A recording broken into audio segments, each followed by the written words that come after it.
cooperation with Bastrop County, Office of Emergency Management, and the local fire departments, also with Texas Parks and Wildlife. Do have some basic incident updates for you this morning. We have gone up to 783 acres and we're reporting 30% contained. We know that our operation crews last night were able to make very good progress constructing containment line with heavy equipment, the bulldozers. We also had multiple fire engines throughout the residential areas patrolling and mopping up, which is an operation where they seek out heat near our containment lines and extinguish it. We do know that we do not have any active fire in the main evacuated areas. We did have some lifting of the evacuations last night at the northern area, so the residences just south of 1441. However, the southern area, that main evacuated area, still remains closed. That's for safety of our crews and safety of residents as well. We have fire operation crews and the utility companies out making sure to mitigate all of those risks before we open evacuations. People who have evacuated still can find shelter and food at Elgin Community Center. Operations today are going to continue to be constructing containment line and reinforcing that containment line. So again, doing what we call mop up, where not only is there a line there separating where the fire has burned from what has not burned, but working with crews to extinguish all heat within 66 to 100 feet of that containment line. Our weather today will work in advantage to our firefighters. We are looking at slightly above normal temperatures this afternoon, but lower winds until about 5 o'clock when there's an expected cold front coming from the north, which we're expecting and preparing for on the ground. We will be working, of course, with aviation if needed. I do not believe we currently have any. We have a helicopter on site right now. If we need more, those resources can come in. That is the information I have for now, and if anybody has any questions, I'm available for that. Any concerns with any of the hot spots, around it? I did see a line where there were some spots kind of popping up with that wind. Yep, we should still expect to see smoke throughout the area. A containment line does not mean the fire is completely out. It just means that we have separation from what has burned to what has not burned.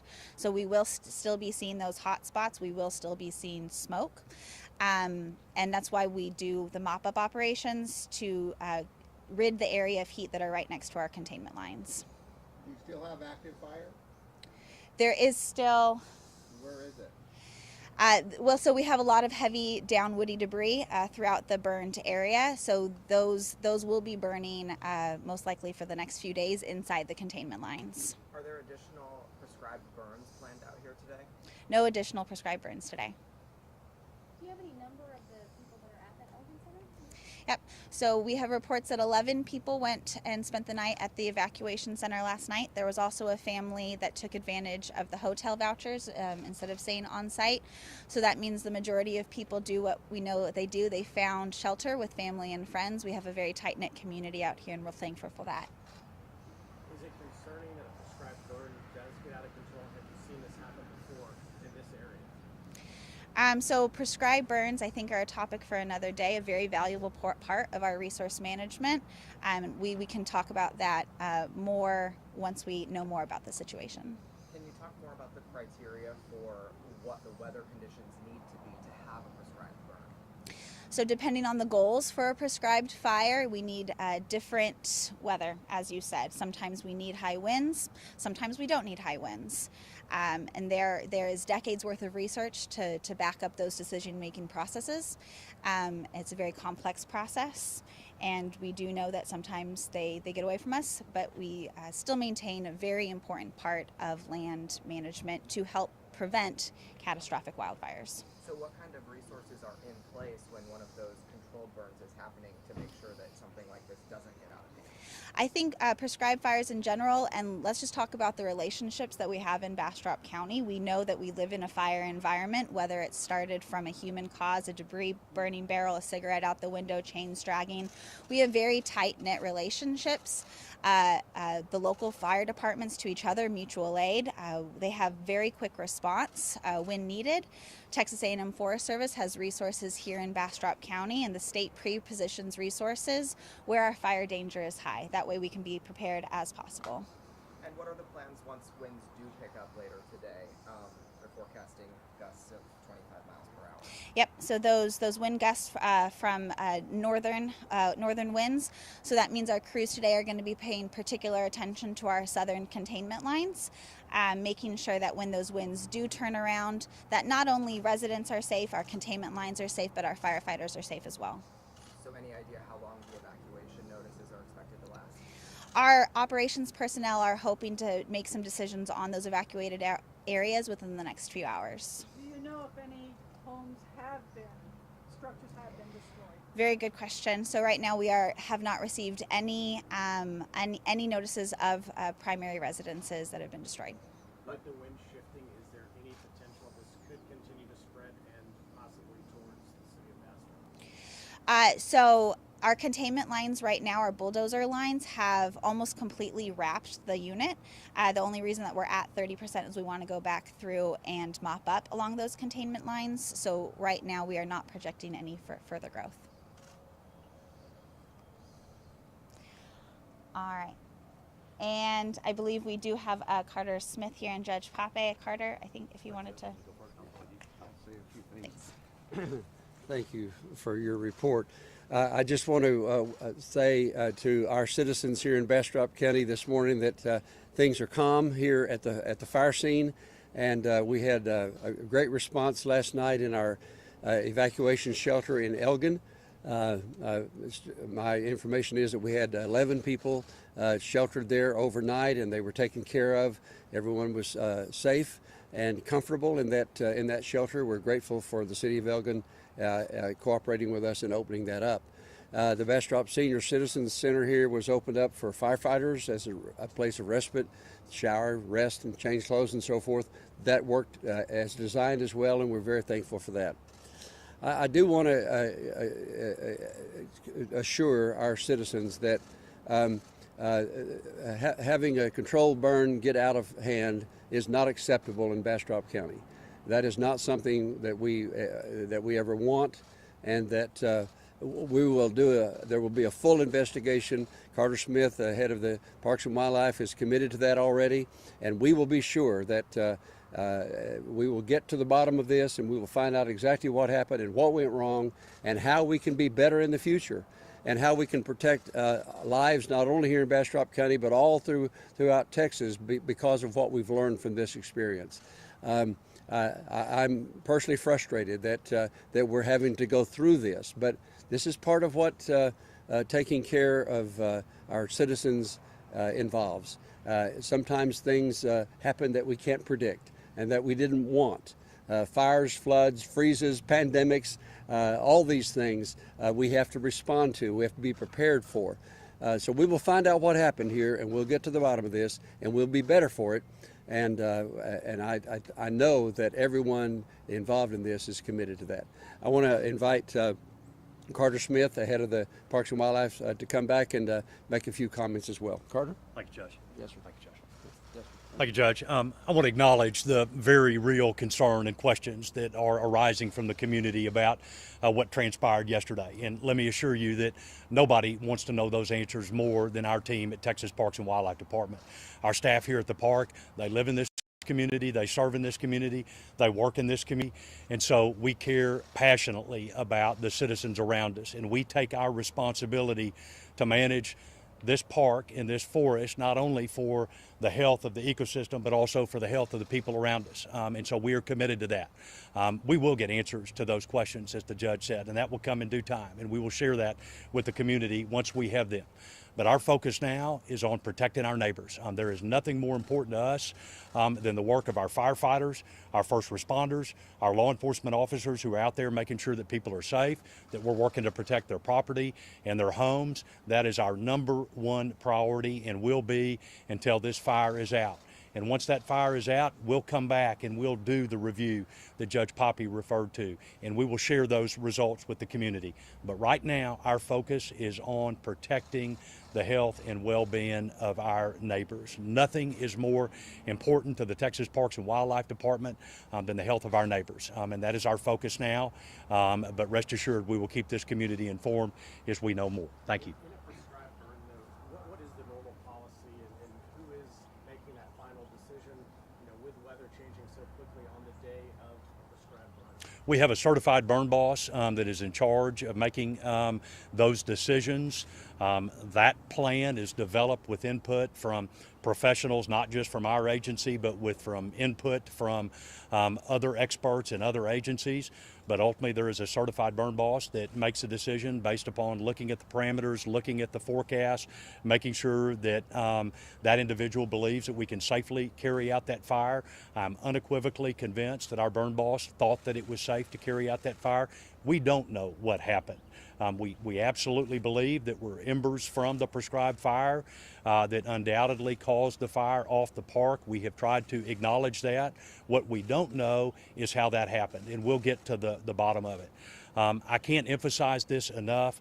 Prescribed fire is a critically important tool in our state. We have to manage fuel loads and fire risks with the strategic, judicious application of prescribed fire. And we recognize to carry that out, we need the trust and confidence and support of the community, this community. And we will do everything we can to continue to earn the trust and support of this community as we go forward. And have you seen these before? Is this something that happens every so often? Regrettably, it does happen. With prescribed fire comes risk. It's calculated risk. In this case and in other cases across the state, the consequences of inaction are a whole lot worse.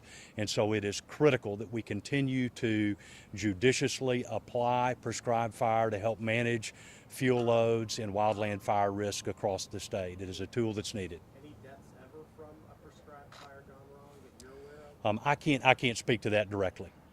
And so just to be clear, do you still believe that the weather parameters yesterday were okay for this prescribed burn? That is my understanding.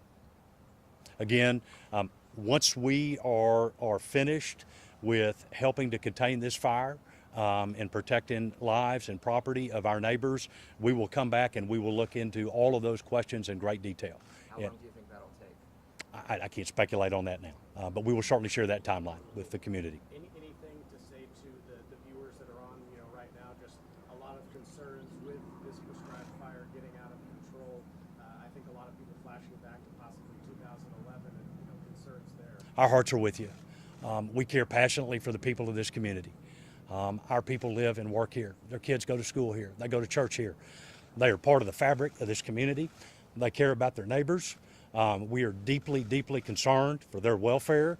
Our highest priority right now is their welfare and their safety and the safety of their homes, and there's nothing more important to us than making sure that they can get safely back into their homes. And what I promise this community is that once we have accomplished that, and we will accomplish that, we will come back and talk about what happened and do everything we can to learn why it happened, and then what, if anything, we can do to help prevent that from happening again. And you have my promise to that. Do you want to talk about the crews that are out here too as well? I mean, responding to this and putting their own safety in harm's way sometimes. Just talk about the effort that they're doing and everyone coming together to try to make this right. There are literally hundreds of firefighters from multiple agencies all across the state, including the Texas Parks and Wildlife Department, that are on the front lines. They were on those lines last night. They were on bulldozers. They were helping to put out spot fires. They were helping to defend people's homes and structures. These firefighters are risking their lives to protect all of ours. And they are just doing an extraordinary job, and God bless them. They need our prayers.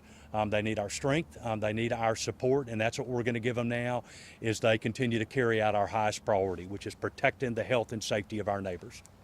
Carter, I want to have Rich Gray, who is You with bet. Texas Forest Service, come. He's the fire ops chief here on this operation, And you may want to address a little bit some of the activity overnight and where we stand on the fire line this morning. Okay, yeah, so we made very good progress on the fire last night. As Carter mentioned, we had a multitude of agencies out here, local fire departments, Texas Parks and Wildlife, Texas A&M Forest Service, Texas Interstate Fire Mutual Aid System. So we had roughly 200 firefighters on the day shift and about 150 on the night shift.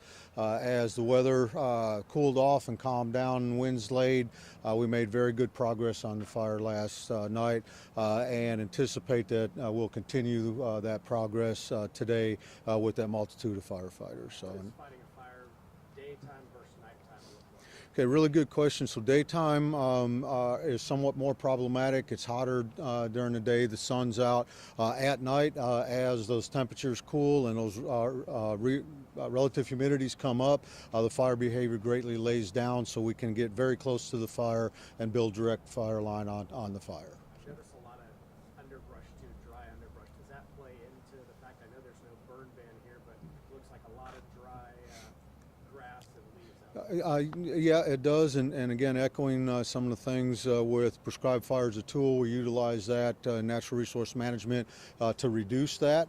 Also, when you look at how that plays into a wildfire, those fine fuels carry the fire, and then as you have higher winds, it can move the fire into that brush. So the thicker the brush, the more unmanaged it is during a wildfire, the more difficult it is to control.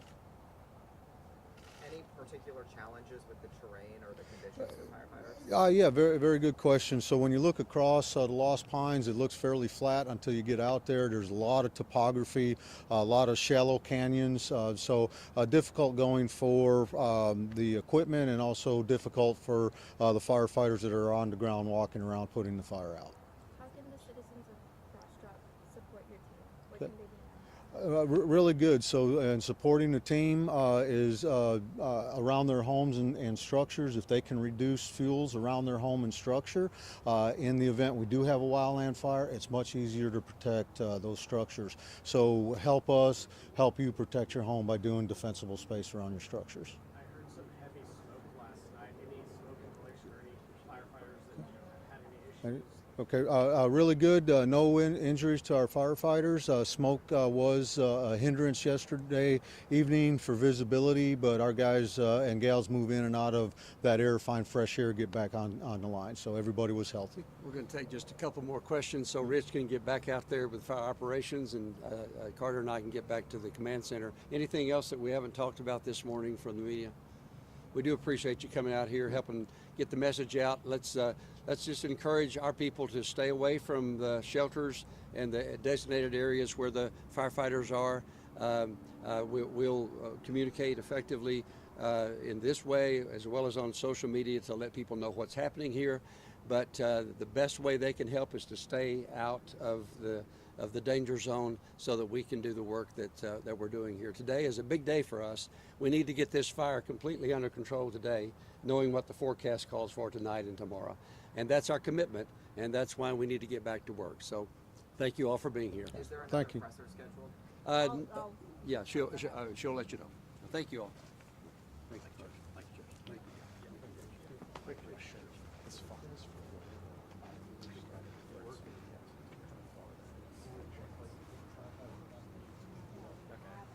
So I do have a public information